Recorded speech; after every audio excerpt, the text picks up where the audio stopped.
السلام عليكم الإخوان متتبعين صفحة عشاق الحسون والطيور المغرضة بالسوس. معكم أبو إلياس. رمضان مبارك سعيد.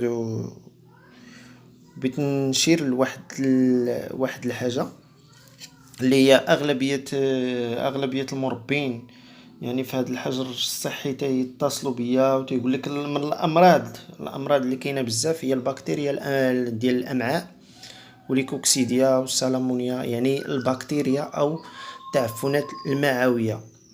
يعني ملي تندرس مع الاخوان، تنهضر معاهم تنقول لها شنو تيقول لك فوالا ها كيفاش انايا مخبي الماكله ديالهم، ها كيفاش تندير لهم، ها كيفاش تلقى هادي. الور كاينه واحد الحاجه نلفت لكم الانتباه الا وهي هذه كاملين كاع المربين ديال الطيور عارفينها: عظمة السيبية أو لا عظمة الحبار.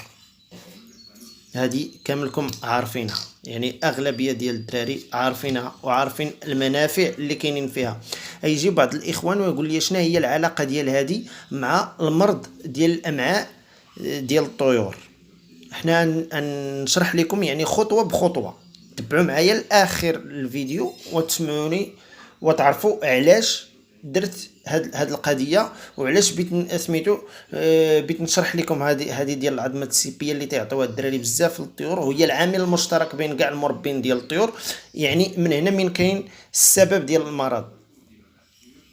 يعني كيف ما كتعرفوا هذه غنيه تنعطيوها على حساب الكالسيوم يعني الفوائد ديالو في الطائر، يعني منها فترة البيض بعض المرات تتعطي الأنثى ما تتعطيش البيض، جلدة ما تتعطيه غير جلدة ما فيهش القشرة، أو لا تيكون عند الطيور فيهم الكساح يعني الإعوجاج ديال الأرجل ديالهم، أو لا الطير غير تحركو ولا شي حاجة ولا تشد منه ولا تبغي تشدو في القفز تيفرفر تيتهرس، يعني هشاشة العظام، نقص الكالسيوم، يعني عدة مشاكل.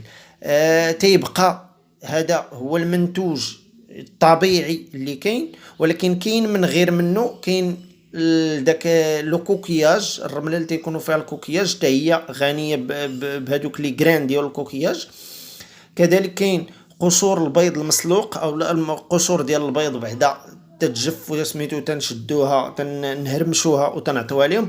اذا نرجعوا للموضوع ديالنا. الموضوع ديالنا هو البكتيريا او لا الامراض اللي كتصاب المعده. يعني شحال من واحد تيجيب الحبار بحال هكا وتيقسموا على جوج وتيعطيه للطيور. ما عمر شي واحد فيكم تسائل على شنو هو هذا الشيء اللي كاين هنا الفوق؟ يعني بحال هكا، يعني انا جبت لكم اصناف مختلفه، يعني بحال هكا هاد الصفوريه شنو هي، هذا شنو هو، وهذا شنو هو. يعني ثلاثه الانواع ديال العظمه الحبار بداكشي اللي كيكون فيهم كيف ما مشريين. كاين هذا تتلقى فيه الصفوريه بحال هكا، كاين هذا تتلقى فيه بحال هذا الشكل هاد الكحوليه، وكاين اللي تتلقى فيه الصفوريه والكحوليه بجوج، يعني بجوجهم تتلقاهم. يعني ما كاينش شي واحد اللي تسائل شنو هو هذا. يعني غالبا المربي كيجي تيعطي للطائر ديالو بحال هكا، يعني تيجي بعظمه الحبار وتيعطيها للطائر. يعني يا اخي هاد الشيء اللي كاين فيها كحل، هاد الشيء اللي تشوف فيها كحل هنايا هو ديك الماده اللي تيفرزها الحبار بعد ما تيحس بالخطر، بعد ما كيحس بالخطر في الماء او لا شي حاجه تيطلق ديك الماده السوداء تتعطي واحد الغمامه سوداء وراه باش هو يهرب، وهذيك تتشل البصر ديال داك اللي كان بغى يفترسو. عندنا كذلك هذا، يعني هذا من التعفنات او ميكروبات. يعني كنصيحه لجميع الاخوان المربين، ملي كتشري عظمه الحبار ضروري تنشد واحد الموس او لا زيزواره او لا شي حاجه، تنحاول ندير لها هكا ضروري تنحاول ندير لها. حيت ما نقولش لكم كاين بعض الاخوان اللي تيقول لك لا كون عيري غسلها، الا غسلتيها مزيان، ولكن ملي تجي تبقى ملي تيوصل هذا ملي كيوصل ليه الماء تيولي يرطب بحال البونج رطب. ملي تجي تبغي دير ليه الشتاء ولا شي حاجه كلشي تيمشي. يعني هنا تندير غير بشويه بحال هكا غير بحال هكا بشويه، يعني تنحيد واحد الطبقه اللي فيها واحد 2 المليم ولا سميتو بحال هكا، تتولي عندي العظمه بيضاء. وديك الساعات تنعطي للطائر، يعني تندير بحال هكا.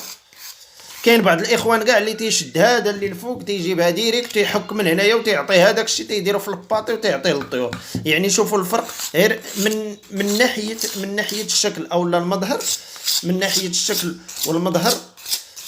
فوالا راه كاين فرق. وتيقول لك بين العين تتمشي ديما للحاجه السليمه، تتمشي للحاجه السليمه، لان ربي سبحانه وتعالى خلقنا بحال هكا. يعني العين تتمشي لك ديما للحاجه السليمه. يعني شوفوا الفرق دابا ما بين هذه وهذه. يعني هذه دابا نعطيها للطائر ديالي ما نخافش، نحاول نحيد لها الجناب بحال هكا. فوالا يعني راه هكا تيديروا تيبيعوها. كاينين بعض المنتوجات، بعض الشركات اللي تتبيع لك عظمه الحبار بحال هكا. يعني تنديرها تنقيها، يعني راه تدير لهم حتى هي غير بحال هكا وتتبيعهم لك في لومبالاج، وتتشري جوج ب10 دراهم اولا جوج ب7 دراهم ولا 8 دراهم، ما عرفتش الثمن ديالها شحال. اللهم هذه هي الطريقه باش نصاوب الحبار ونحيد منه كاع دوك الميكروبات وداك الشيء اللي يضر ليا الطائر ديالي. بحال دابا هنا تشوفوا فوالا تنحيد هاد الجناب ونبدا تندير هكا.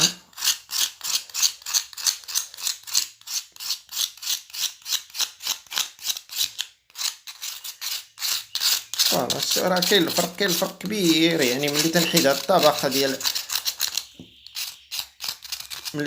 الطبقه ديال سميتو، راه كاين واحد الفرق حتى في النظر، في المنظر اولا في الشوفه. راه كاين واحد الفرق. فوالا راه كاين واحد الفرق. فوالا راه كاين فرق ما بين هنا وما بين هنا اللي باقي موسخ. وراه هذاك الوسخ يعني تيجمعوها الناس اللي كيجمعوا هاد العظمه وتيعاودوا فيها البيع. يعني تيجمعها تيحطها في واحد البلاصه اللي تجمع فيها الدبان، تجمع عليها بعض الناموس، تجمع فيها بعض الحشرات وبعد سميتو. وراكم عارفين الحوت اشنو تابعوا الحوت، يعني البلاصه اللي تيكون فيها كلها تكون تعفنات وكون لها خنز الا ما تعقماتش. لهذا الاخوان نتمنى تكون الفكره وصلاتكم. يعني فكره بسيطه بغيت نشاركها معكم في هذه الايامات ديال رمضان وديال الحجر. وهذا استنتاج ديالي، لانني انا في الفيديوهات ديالي واحد الحاجه باش يعرفوها الاخوان، ما كنلوحش شي حاجه الا ما جربتها والا ما استنتجتها. يعني ضروري تكون استنتاج او لا انا جربتها، ماشي تنقول ونقول شي واحد فوالا راه تيقولوا. لا انا تنبغي نجربها. يعني هاد الطريقه انا هي باش خدام.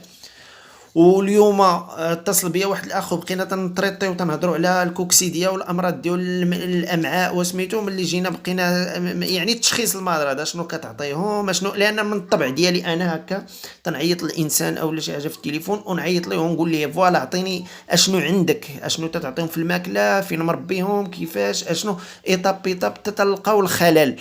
ملي كنلقاو الخلل كنعرفوا الدواء ديالو.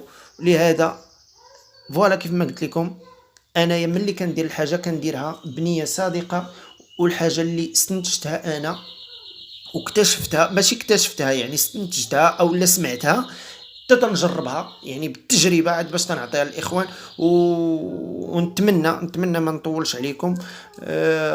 فطوركم شهي وصيامكم مقبول. ونتمنى منكم يعني تشاركوا في القناة والاعجاب ديالكم ومشاركة الفيديو. وما تنسوش الاعجاب والدعم ديال القناة باللايك. وشكرا، مع تحيات يوسف ابو الياس.